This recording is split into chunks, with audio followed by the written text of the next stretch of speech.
Gin, a tall man with red hair, conversing with his landlord. The landlord was inquiring about when Jin would pay the month's rent, which is already due. After that, Jin responded that he only has a small amount of money available for rent and that his business has been going through a particularly slow period recently. However, the landlord will not be fooled because Jin has already made up an excuse for this very same thing the previous month. Meanwhile, Jin continued to play along, claiming that he was hurt by the landlord's perception of him as someone who intentionally missed rent payments, which is exactly what he ultimately did. He then presented a well-crafted narrative, stating that he was nearly 30 years old, had a menial job, relied solely on his meager income to raise a child, and felt it was premature to inform the unfortunate boy about his mother's death. He did this after noticing that the landlord was not backing down from his position. Jin quickly seized the opportunity to escort the landlord, reassuring him that he was accustomed to being alone. This tactic struck a chord with the landlord as he believed he could say anything to oppose his position. In the end, the landlord inquired about his circumstances and the child, to which he responded that he did not have the financial means to financially support the child's education, but that the child is currently working on a farm, so it is not a problem. He immediately complimented his landlord, stating that he is a decent man who was committed to making enough money to pay off the loan. As a result, he successfully persuaded the landlord to leave without any issues. Subsequently, he felt a sense of relief, questioning how he could have been compelled to fabricate a story each month, considering the impossibility of a Lone Ranger like him having a child. Gin is a 29-year-old man who runs a detective firm.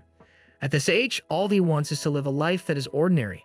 In the meantime, he is so bored that he does not even wash his hands after using the toilet, which is a sign of his laziness. At the time, he heard someone knocking on his door and he believed it was the landlord. As a result, he had previously planned another proposal for the elderly man. Additionally, he has a hidden identity. Upon opening the door, he burst into tears, pleading with the elderly man to accept him as his grandchild.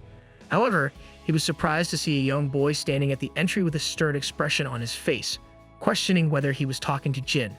After Jin introduced himself and mentioned who the child was, the child responded by stating that his name is Ian and that he will soon be Jin's sidekick.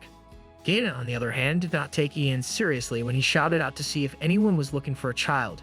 Given that he does not wish to become involved with children, he inquired about Ian's residence, hoping that he would be able to take him in.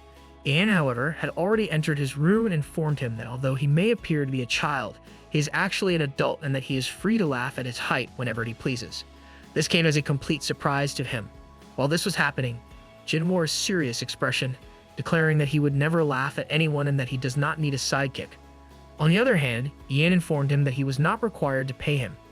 It is sufficient for him to have a place to live and food to eat. Jin made the decision to give the youngster a chance after learning that he does not require financial assistance. Jin then inquired about what he might do, to which Ian said that he could serve as his bodyguard.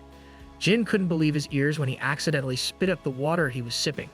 He was thinking that perhaps he was not feeling well. He was so close to believing a child that he almost believed him. In other words, he informed Ian that he needed to take care of something, and he asked him to be a good boy and go home. However, Ian responded by saying that he could begin his task immediately. He intended to help Jin by carrying his sword and luggage, but he forbade him from doing so. Then Jin instructed him to leave him alone after he had gotten him some ice cream. Ian, on the other hand, retorted in a furious manner that he is not a child who requires an ice cream. However, they both went out together and headed to the ice cream store. Jin wanted to purchase the smallest size of an ice cream for Ian. Following that, Jin requested that Ian stay in the store while he went to purchase some newspaper and assured him that he would return in a short amount of time. Jin then left at a speed of light to the point where people walking by were surprised by how quickly he was running. This demonstrated that Jin does not intend to purchase ice cream for Ian.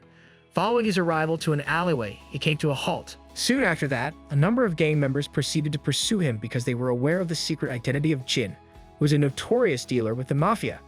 After that, they informed him that their supervisor had a substantial amount of interest in him and requested him to join them for a brief conversation. While this was going on, Jin responded with a sneer, saying that it appears that they have previously investigated him, but that it is not enough. He then dropped his bag and pulled out his sword, getting ready to fight the group. No matter what Jin is, whether he's a detective or an underling of the Mafia, danger and opportunity are inextricably linked. This is the case with the city, which he had to spend each day fighting for his own sake, despite the fact that he is not very good at fighting, and as a result, he was dealt with in a short amount of time. Ian made his appearance just as the gang was about to haul him away, and he specifically requested that they leave his boss alone.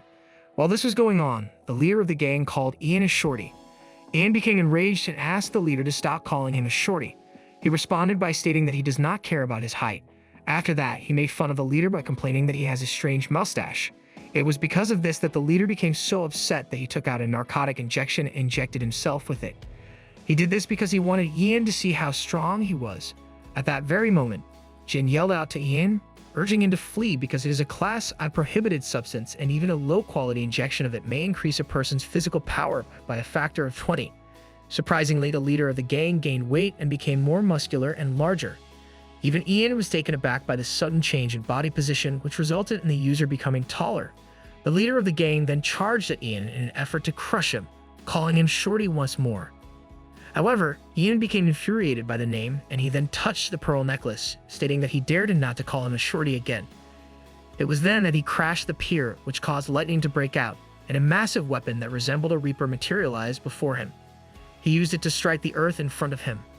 The group was then thrown aside by the force, and the weapon was then reinserted into the pearl with the same effect.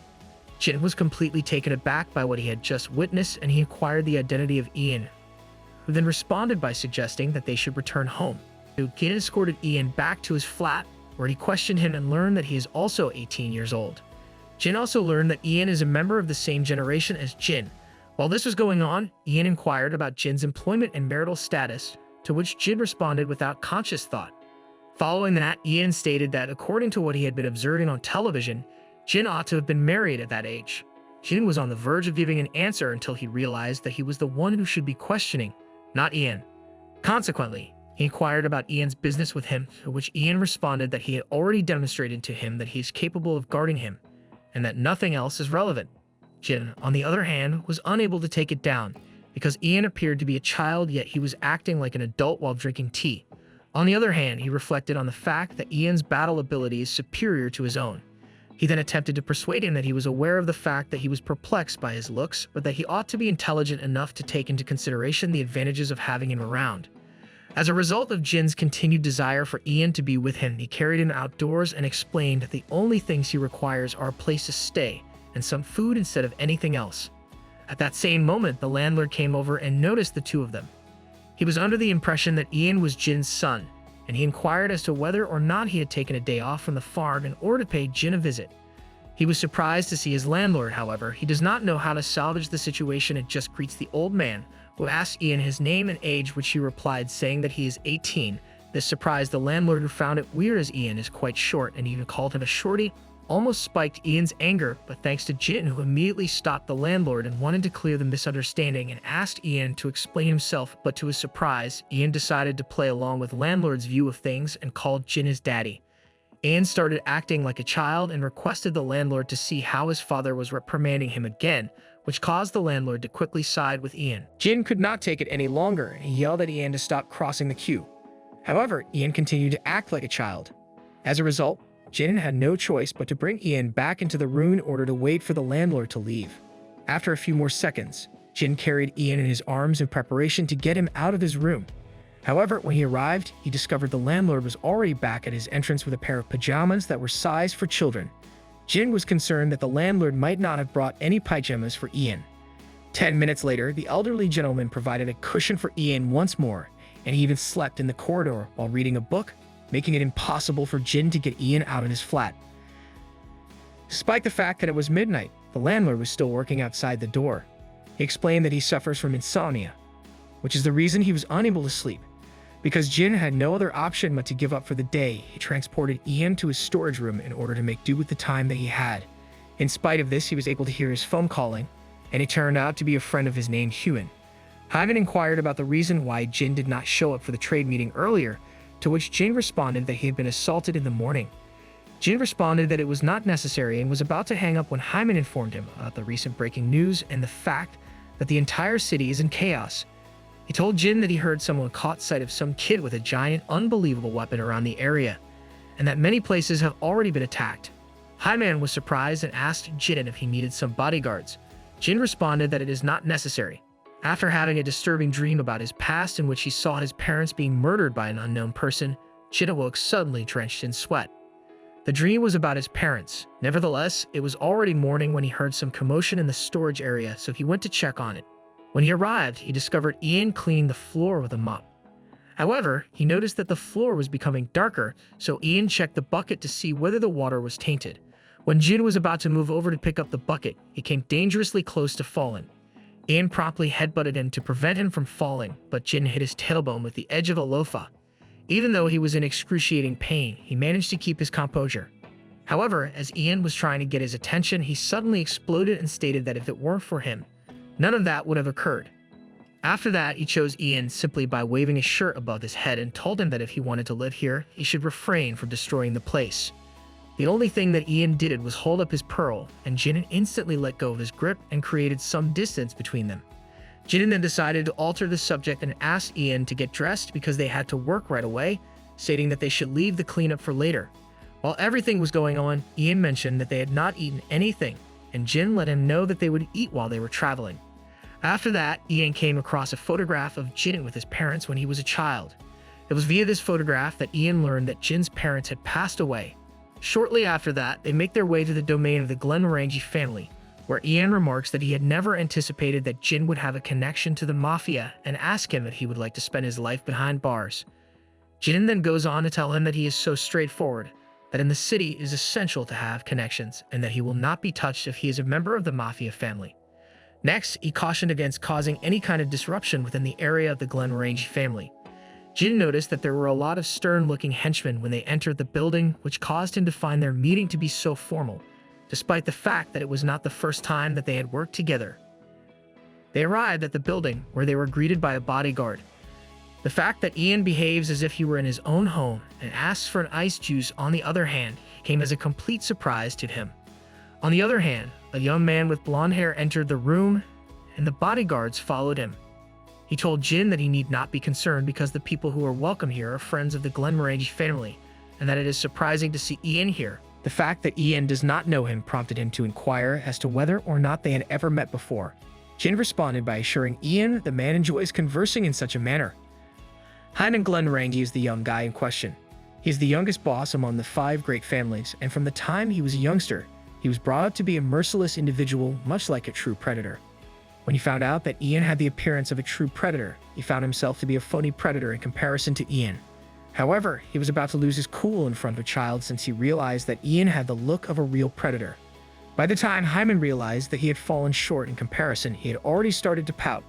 Jack, Hyman's sidekick, then talked to Hyman to tell him to get a control of himself and that the big boss has high expectations of him because he is the backbone of the family. Jin, on the other hand, was perplexed as to why Hyman was suddenly being negative.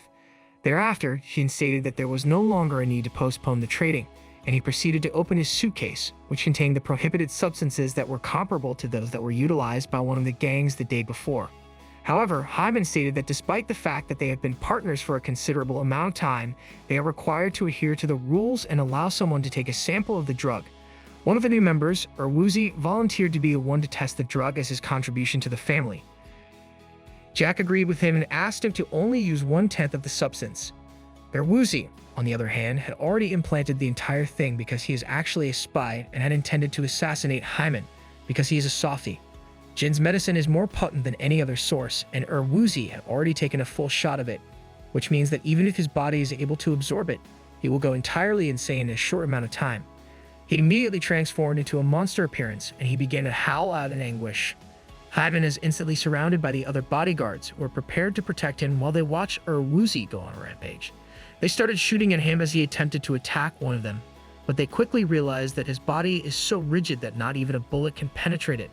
While this was going on, Ian was still observed sitting calmly at the table since the beginning of the chaos. However, Woozy had already charged at Jin, who wanted to fight and take his sword, but he ran away with his tail, claiming that it was not the time to play cool. However, Ian had already made his way between them, and he used himself as a propeller to force Jin to kick Woozy with a front flip kick. Jin was so impressed by what had just transpired that he felt like he was on top of the world. While everything was going on, Woozy erupted with an even greater level of ferocity and charged towards Ian, who attacked with a simple kick, and even Jack knew that he was no match for him. The fact that there was something wiggling inside Woozy's body, on the other hand, let Hyman realize that the situation was not yet over.